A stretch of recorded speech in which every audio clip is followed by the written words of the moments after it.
والدین کے رویوں میں اولاد کے لیے جو نرمی ہوتی ہے، اس نرمی کی وجہ سے عمومی طور پہ جو لاڈ ہوتا ہے، پیار ہوتا ہے، وہ پھر انسان کی طبیعت کا حصہ بن جاتا ہے، اور اولاد جب بڑی بھی ہو جاتی ہے تو وہ والدین کو اسی طرح سے ٹریٹ کرتی ہے، جبکہ اس کو یہ سمجھنا چاہیے کہ اللہ رسول کے بعد اگر سب سے فائق حق کسی کے ہیں تو وہ والدین کے، اور ان کی ناراضگی اللہ کی ناراضگی ہے، اور ان کی رضا اللہ کی رضا ہے۔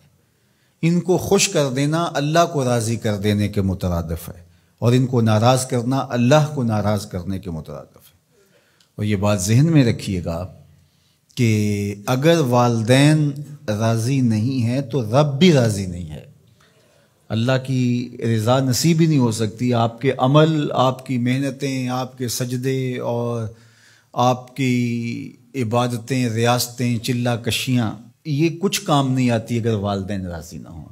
تو والدین کو راضی رکھنے کی ہمارے دین نے ہمیں تلقین فرمائی کی۔ اور یہ بھی آپ کو میں بتاؤں کہ کچھ اعمال ایسے ہیں کہ جن کی جزا اور سزا آخرت میں دیکھنا ہوگی، لیکن کچھ اعمال ایسے ہیں جن کی جزا اور سزا دنیا میں بھی بندہ دیکھ کے جاتا ہے۔ ان میں سے ایک عمل والدین کی فرما برداری ہے۔ جو والدین کا فرما بردار ہو، آپ اس کی پگڑی کا کلس کبھی نیچا ہوتے نہیں دیکھیں گے۔ اور وہ گناہ جس کی سزا آخرت میں تو ہے ہی ہے، دنیا میں بھی ضرور ملتی ہے، وہ والدین کی نافرمانی ہے۔ اس شخص پہ نشان لگا لیں جو ماں باپ کا بے ادب اور گستاخ ہو، آپ اس کو دنیا پہ بھی رسوا ہوتا پائیں گے، دنیا پر بھی وہ سرخرو نہیں ہو سکے گا۔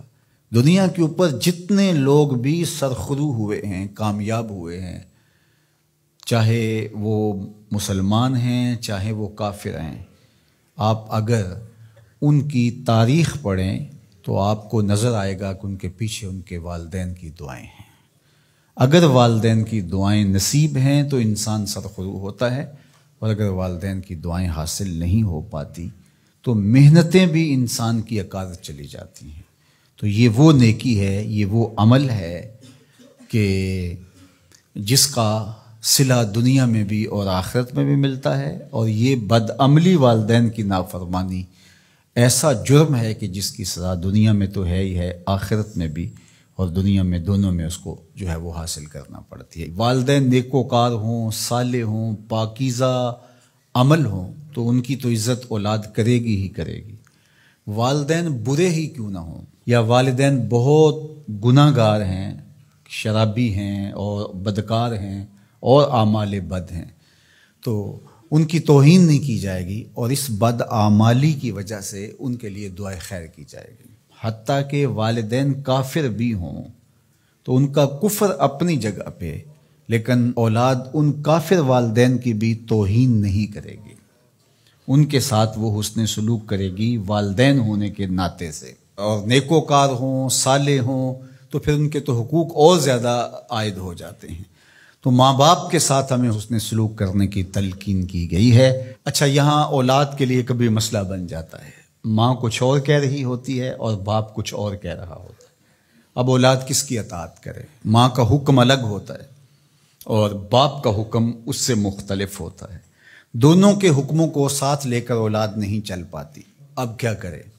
تو علماء نے لکھا کہ پہلے تو ماں باپ کو ہی چاہیے کہ اولاد کو مشقت میں نہ ڈالے، کہ ایسا حکم دے کہ اولاد پھنس جائے کہ ماں کی بات مانو یا باپ کی بات مانو۔ ایک کی اطاعت سے دوسرے کی نافرمانی لازم آتی ہو تو بڑا مشکل مرحلہ ہو جاتا ہے۔ تو والدین کو اتنا خیال اور اتنا لحاظ رکھنا چاہیے کہ ان کو مشقت میں نہ ڈالے، ایسا حکم نہ دیں جو وہ بجا نہ لا سکے، جو ان کے لیے پورا کرنا مشکل ہو۔ اور بالخصوص ماں باپ کی لڑائی کے اندر اولاد جو ہے وہ پس کے رہ جاتی ہے۔ ماں کی بات مانی تو باپ ناراض، باپ کی بات مانی تو ماں ناراض۔ تو اس میں ایک تو والدین کو ہی چاہیے، لیکن کبھی اولاد پھنس جائے تو مسئلہ شرعی سن لیجئے، وہ یہ ہے کہ گھر کا حاکم جو ہے وہ مرد ہے۔ تو اگر ماں اور باپ دونوں کے احکام آپس میں ٹکرا رہے ہوں تو حکم مقدم ہوگا باپ کا۔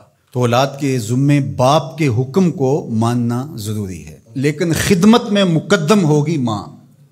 جب باہر سے بچہ آتا ہے تو کھانے کے لیے یا کوئی چیز، یا رات کو ٹانگیں دبانے بیٹھتا ہے تو خدمت میں مقدم ماں ہوگی لیکن حکم کی تعمیل میں مقدم باپ ہوگا۔ تو شریعت اسلامیہ نے ہمیں یہ حکم دیا، چونکہ خدمت میں یہ جو حدیث میں نے آپ کے سامنے رکھی ہے، تو صحابہ نے حضور سے جب پوچھا کہ ہمارے حسن سلوک کا سب سے زیادہ مستحق کون ہے، تو فرمایا اماں کا، تیری ماں۔ پھر کہا سما من، پھر کون؟ تو پھر فرمایا اماں کا، تیری ماں۔ پھر تیسری مرتبہ پوچھا تو فرمایا تیری ماں، اور چوتھی مرتبہ فرمایا ابا کا، تیرا باپ۔